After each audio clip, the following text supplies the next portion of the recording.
The Activity Hub would like to welcome you to Silverlake and to show you around the membership equipment that you'll be free to use during your stay.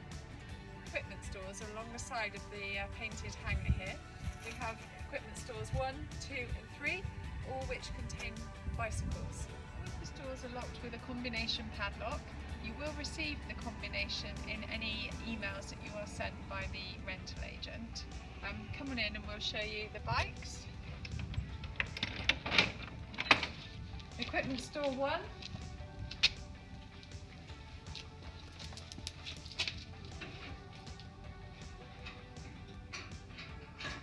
There is a supply of helmets in the yellow bin in equipment store 1.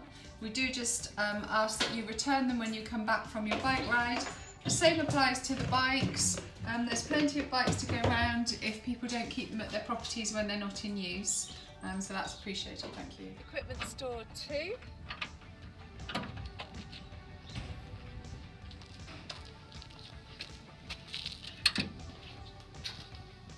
And equipment store 3.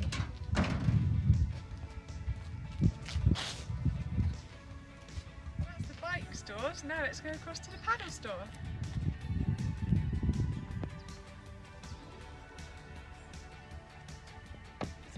With the key from the key safe, you can unlock the paddle store.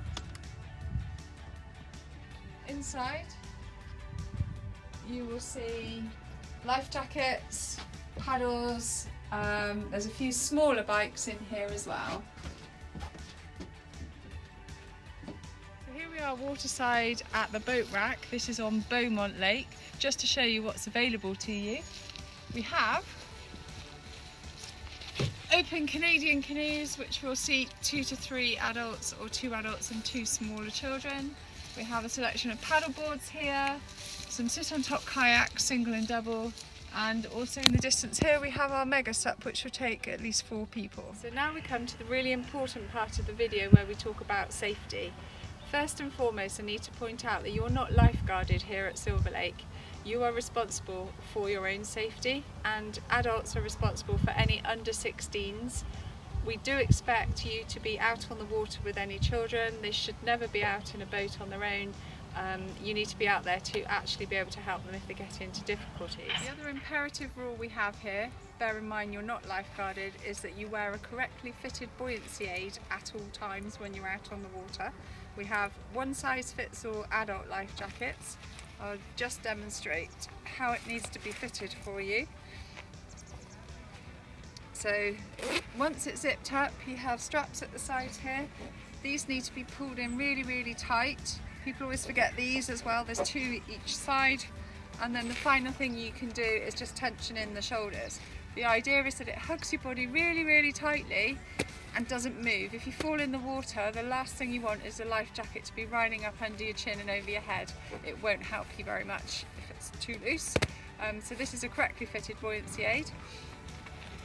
We also have children's buoyancy aids. Adults would be needed to fit them really tightly to the children. They also have leg straps. So these straps here, once the child's got them on, come up between the legs and clip them back in.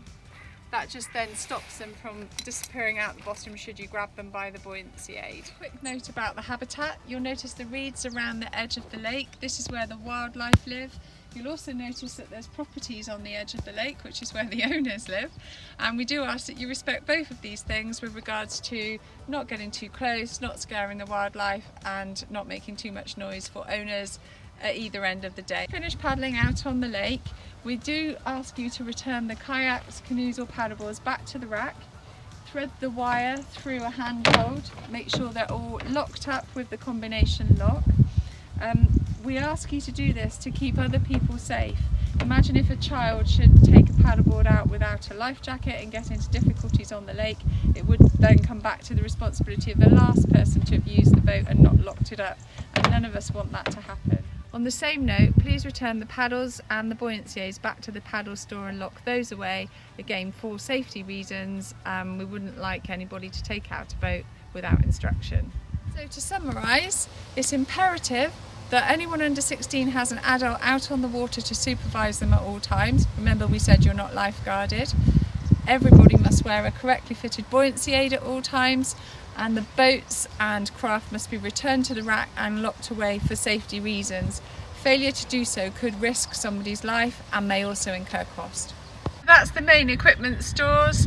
As the estate grows, we will have satellite operations on some of the islands, and we would just ask that you conform to the same requirements with regards to safety and locking of equipment.